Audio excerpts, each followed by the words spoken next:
Welcome to one of aviation history's most fascinating what-ifs, the Messerschmitt. Me-262 wasn't just another aircraft. It was the world's first operational jet-powered fighter aircraft, and it represented a technological leap so profound that it could have altered the course of World War II. This is the story of innovation, desperation, and missed opportunities that defined Nazi Germany's wonder weapon. By 1944, while the Allies were still flying propeller-driven fighters, Germany had created a machine that could reach speeds of 540 mph, nearly 100 miles per hour, faster than anything the Allies possessed. But speed alone doesn't win wars, and the Me-262 story is as much about strategic blunders as it is about engineering brilliance. The journey began long before the war. In the 1930s, engineers across Europe were experimenting with jet propulsion. The concept was revolutionary. Instead of using propellers driven by piston engines, aircraft would be powered by turbines that compressed and ignited air to create thrust. Dr. Hans von Ohain in Germany and Frank Whittle in Britain were racing toward the same goal, working independently. Hans von Ohain achieved the first successful jet flight in 1939 with the Heinkel He-178, beating Whittle's British efforts by several years. This gave Germany a critical head start in jet technology, but turning an experimental engine into a combat-ready power plant would prove to be an enormous challenge. Willy Messerschmitt, already famous for the Bf-109 fighter, saw the potential immediately. In 1938, his team began designing an aircraft specifically around jet propulsion. The challenge was unprecedented. They had to create an airframe that could handle speeds never before achieved, while housing engines that were still highly experimental and unreliable. The first Me-262 prototype flew in April 1941, but not with jet engines. Engine development was so far behind that the aircraft had to fly with a conventional piston engine in its nose. This awkward hybrid proved the airframe design was sound, but the real test would come with the jets. The Junkers Jumo 004 was a marvel of desperation engineering. Germany lacked strategic materials like nickel and chromium, so engineers had to improvise with steel alloys that couldn't withstand the extreme heat of jet combustion for long periods. The result was an engine that needed complete overhaul after just 10 and 25 hours of operation. Wind tunnel testing revealed problems that had never been encountered before. At high speeds, the aircraft experienced compressibility effects, the beginning of what we now know as the sound barrier. The swept-wing design helped, but pilots would discover dangerous handling characteristics near the Me-262's maximum speed. Test pilots reported both exhilaration and terror. The acceleration was unlike anything they'd experienced, but the engines were temperamental. Rapid throttle movements could cause compressor stalls or engine fires. Landing was particularly dangerous. The engines were slow to spool up, leaving pilots vulnerable during the final approach. From initial design to combat deployment took 6 years, an eternity in wartime. Delays came from every direction: engine problems, material shortages, Allied bombing of production facilities, and most critically, interference from the highest levels of Nazi leadership. In May 1943, Adolf Hitler saw the Me-262 for the first time. Instead of seeing it as the interceptor it was designed to be, he had a different vision. "This aircraft must be a bomber," he declared. This single statement would delay the Me-262's deployment by crucial months and compromise its effectiveness. Converting the Me-262 into a fighter bomber which the Luftwaffe called the Sturmvogel, Stormbird, required significant modifications. Bomb racks were added, reducing speed and maneuverability. Pilots had to be retrained. Most importantly, production and deployment were delayed, while engineers redesigned the aircraft for a role it was never meant to perform. Hitler's obsession stemmed from his desire for a vengeance weapon that could strike back at the Allied invasion he knew was coming. He imagined Me-262 as dive-bombing invasion beaches and disrupting the D-Day landings. In reality, the aircraft would have been far more valuable defending German airspace against the bomber streams that were destroying German industry. By late 1943, Allied bombers were appearing over Germany in formations of hundreds of aircraft. The Luftwaffe's conventional fighters were struggling to intercept them, especially the high-flying B-17 SE escorted by long-range fighters. This was exactly the scenario the Me-262 was designed to counter. Luftwaffe fighter commander Adolf Hitler and other combat veterans pleaded with leadership to deploy the Me-262 as a fighter. Galland later called Hitler's interference a tragedy of unimaginable proportions. But in the Nazi hierarchy, Hitler's word was absolute, and his bomber obsession would continue until late 1944. Let's examine what made the Me-262 so revolutionary. The aircraft measured 34 feet 9 inches in length with a wingspan of 40 feet 11 inches. Its distinctive swept wings, set at 18.5 degrees, were not initially designed to delay compressibility effects, but they helped with that problem. The wings were swept primarily to correct the aircraft's center of gravity when engines were moved. Armament was devastating. 430 mm Mk 108 cannons were mounted in the nose, each capable of destroying a bomber with just a few hits.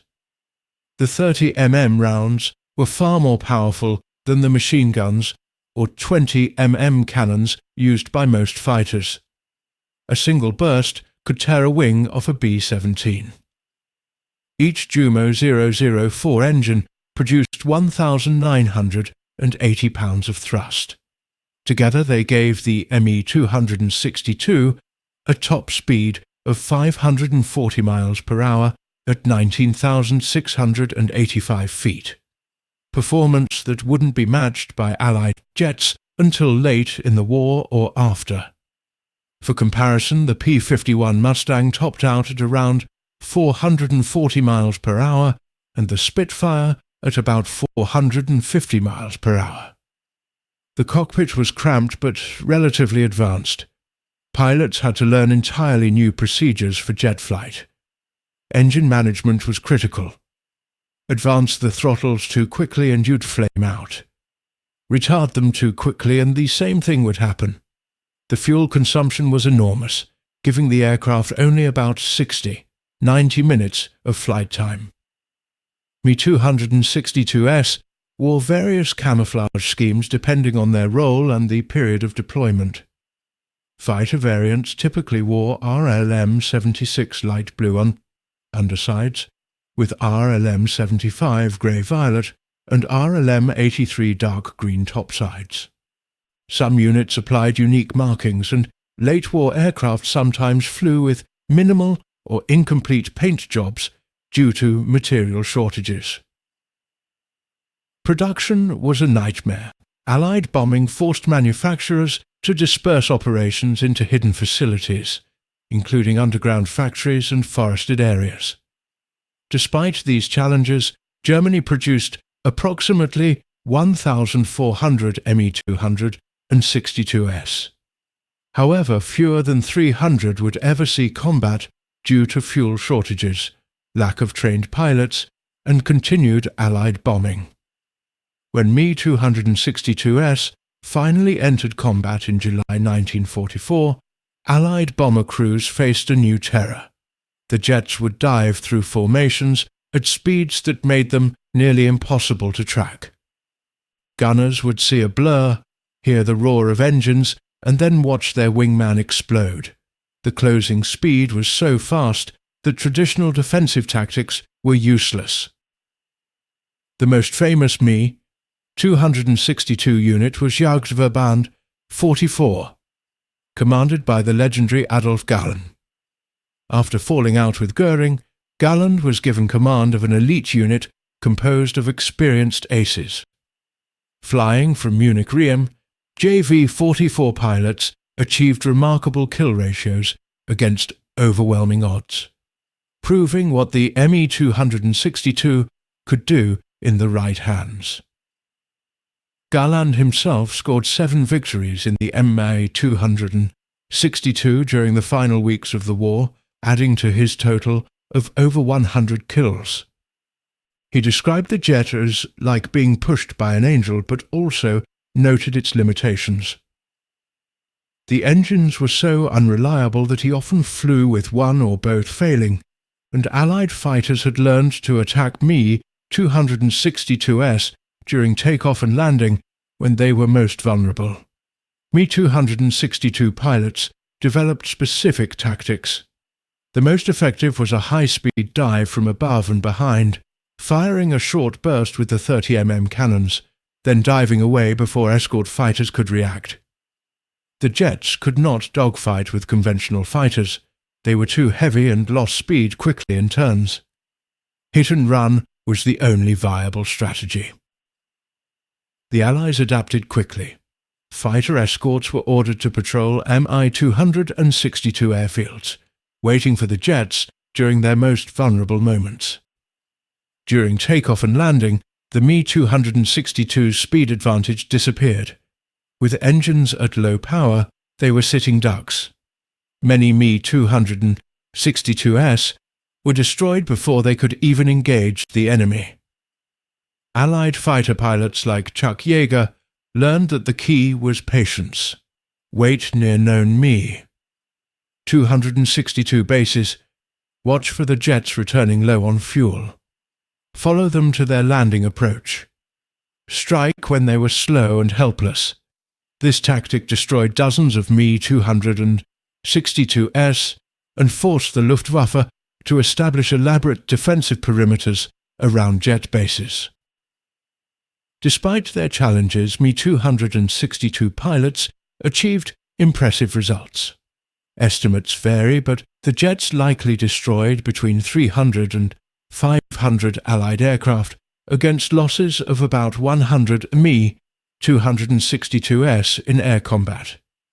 The kill ratio was favourable, but the numbers were insufficient to change the strategic situation. Germany needed thousands of Me 262s, not hundreds. Not all Me 262s were fighters. The Me 262A1A/U3 was an unarmed reconnaissance variant equipped with cameras. These aircraft used their speed to penetrate deep into Allied territory and photograph strategic targets. Their high speed made them almost impossible to intercept, and they provided valuable intelligence during the war's final months. The Me 262B1/U1 was a 2-seat night fighter variant equipped with radar. With a radar operator in the rear seat and Frug 218 Neptune radar, these aircraft hunted Allied night bombers. However, very few were completed before the war ended, and their operational success was limited. Multiple variants were proposed or built in limited numbers. These included the A1 a fighter, the A2 a fighter bomber, Hitler's Sturmvogel, the B1 a 2-seat trainer, and the B1/U1 night fighter. Paper projects included rocket-boosted interceptors and long-range bomber-destroyers, but the war ended before these could be realized. By early 1945, Germany was collapsing. Me 262 operations became increasingly desperate. Aircraft were hidden in forests, along roadsides, and in barns to protect them from Allied air superiority. Fuel was scarce, spare parts were non-existent. Many jets sat grounded while the few operational aircraft flew multiple sorties per day.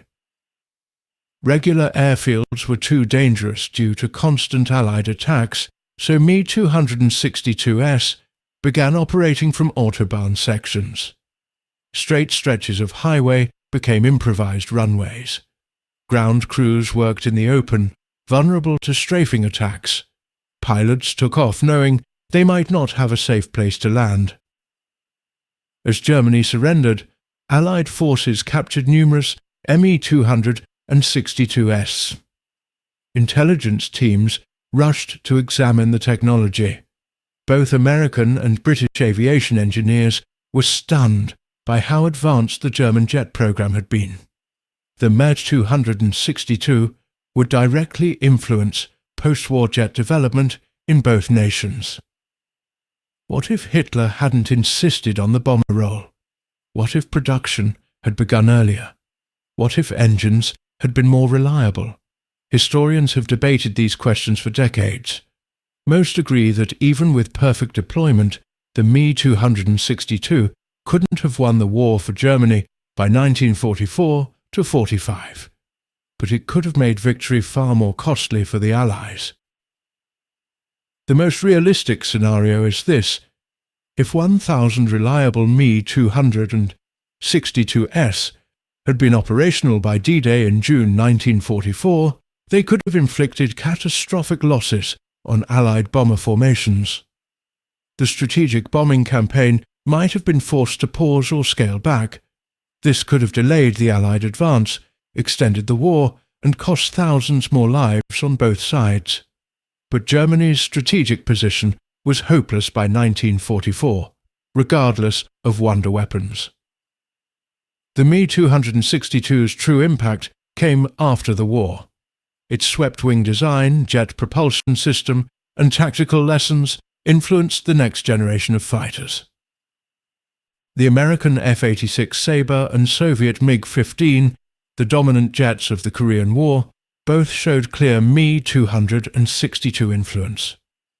The jet age had begun, and the Me-262 was its brutal prototype. Today, a few Me-262S survive in museums worldwide. Some have even been restored to flying condition with modern jet engines, allowing new generations to witness the aircraft that changed aviation history. These survivors stand as testament to both human ingenuity and the terrible wastes of war. The Messerschmitt B-262 was a revolutionary aircraft deployed in a desperate situation by a dying regime. It was too late to change the outcome of World War II, but it was early enough to change aviation forever. In the end, the jet that could have altered history became the jet that defined the future.